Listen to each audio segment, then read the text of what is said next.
নমস্কাৰ দি বিশেষ বাতৰিৰ সৈতে ষ্টুডিঅ'ৰ মজিয়াত মই লিপিকা। অসম বিজ্ঞান সমিতি দেৰগাঁও শাখা, এলুৰা বিজ্ঞান সমিতি দেৰগাঁও শাখা আৰু প্ৰকৃতি সংগঠন আশ্ৰয়ৰ দ্বাৰা সেউজ দীপান্বিতাৰ আহ্বান। নিউজ আৱাৰ এক বিশেষ প্ৰতিবেদন। নমস্কাৰ, আপোনালোক সকলোলৈকে আমি দীপাৱলীৰ শুভেচ্ছা জনাইছোঁ। আমি তিনিটা সংগঠন, এলুৰা বিজ্ঞান মঞ্চ, অসম বিজ্ঞান সমিতি আৰু প্ৰকৃতি সংগঠন আশ্ৰয়ৰ তৰফৰ পৰা এটি আবেদন জনাব বিচাৰিছোঁ।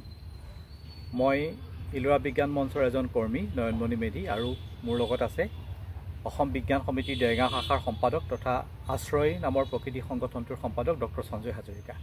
আমি আপোনালোকক এই দীপাৱলী উপলক্ষে এটা আহ্বান জনাব বিচাৰিছোঁ যে আপোনালোকে এই দীপাৱলী পোহৰৰ উৎসৱ ৰূপে পালন কৰক, শব্দৰ প্ৰদূষণ নকৰিব বা আতচবাজিৰে আপোনালোকে পৰিৱেশ দূষিত নকৰিব।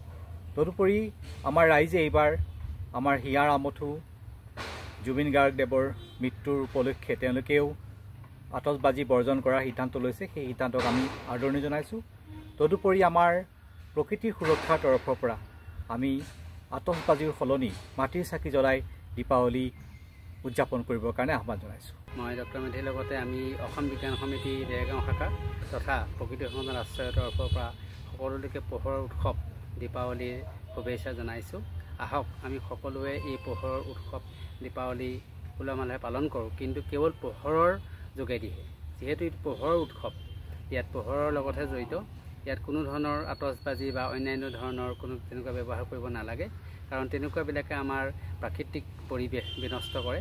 আমি প্ৰকৃতি সুৰক্ষাৰ কাৰণে সকলোকে আহ্বান জনাইছোঁ যাতে এইবাৰ যি দীপাৱলী হ'ব, এই দীপাৱলী কেৱল আপোনালোকে পোহৰৰ উৎসৱ হিচাপে পালন কৰক। ইতিমধ্যে আমাৰ সমগ্ৰ অসমতেই জুবিন গাৰ্গ ডাঙৰীয়াৰ মৃত্যুৰ কাৰণেও সকলোৱে আহ্বান জনাইছে যে কোনো ধৰণৰ আতচবাজি হ'ব নালাগে।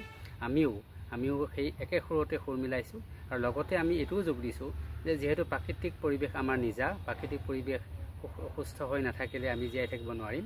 গতিকে আমি অসম বিজ্ঞান সমিতি দেৰগাঁও শাখাৰ হৈ লগতে প্ৰকৃতি সংগঠন আশ্ৰয়ৰ হৈ মই সকলোকে পুনৰবাৰ আহ্বান জনাইছোঁ যাতে আপোনালোকে কেৱল পোহৰৰ এই উৎসৱটোক পোহৰৰ উৎসৱ হিচাপে পালন কৰক, আতচবাজি পৰিহাৰ কৰক আৰু প্ৰকৃতি সুৰক্ষাৰ ক্ষেত্ৰত আপোনালোকে। দেৰগাঁৱৰ পৰা নৱজ্যোতি ভৰালীৰ প্ৰতিবেদন, নিউজ নাও 24/7।